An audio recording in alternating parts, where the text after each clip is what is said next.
आदि में परमेश्वर ने आकाश और पृथ्वी की सृष्टि की, और पृथ्वी बेडौल और सुनसान पड़ी थी, और गहरे जल के ऊपर अंधियारा था, तथा परमेश्वर का आत्मा जल के ऊपर मंडलाता था।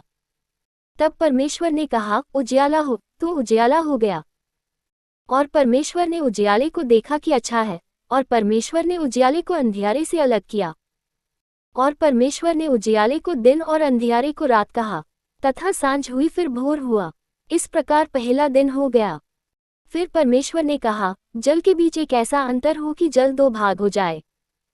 तब परमेश्वर ने एक अंतर करके उसके नीचे के जल और उसके ऊपर के जल को अलग अलग किया, और वैसा ही हो गया।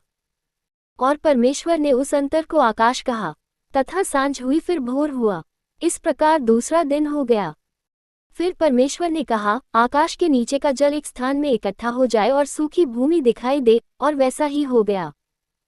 और परमेश्वर ने सूखी भूमि को पृथ्वी कहा, तथा जो जल इकट्ठा हुआ उसको उसने समुद्र कहा, और परमेश्वर ने देखा कि अच्छा है।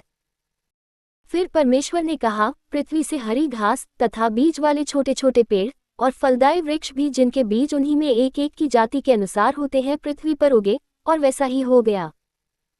तो पृथ्वी से हरी घास और छोटे छोटे पेड़, जिनमें अपनी अपनी जाति के अनुसार बीज होता है, और फलदायी वृक्ष, जिनके बीज एक एक की जाति के अनुसार उन्हीं में होते हैं, उगे, और परमेश्वर ने देखा कि अच्छा है। तथा सांझ हुई फिर भोर हुआ। इस प्रकार तीसरा दिन हो गया। फिर परमेश्वर ने कहा, दिन को रात से अलग करने के लिए आकाश के अंतर में ज्योतियां हों, और वे चिन्हों और नियत समयों और दिनों और वर्षों के कारण हों। और वे ज्योतियां आकाश के अंतर में पृथ्वी पर प्रकाश देने वाली भी ठहरें, और वैसा ही हो गया। तब परमेश्वर ने दो बड़ी ज्योतियां बनाईं, उनमें से बड़ी ज्योति को दिन पर प्रभुता करने के लिए, और छोटी ज्योति को रात पर प्रभुता करने के लिए बनाया, और तारागण को भी बनाया। परमेश्वर ने उनको आकाश के अंतर में इसलिए रखा कि वे पृथ्वी पर प्रकाश दें, तथा दिन और रात पर प्रभुता करें, और उजियाले को अंधियारे से अलग करें। और परमेश्वर ने देखा कि अच्छा है।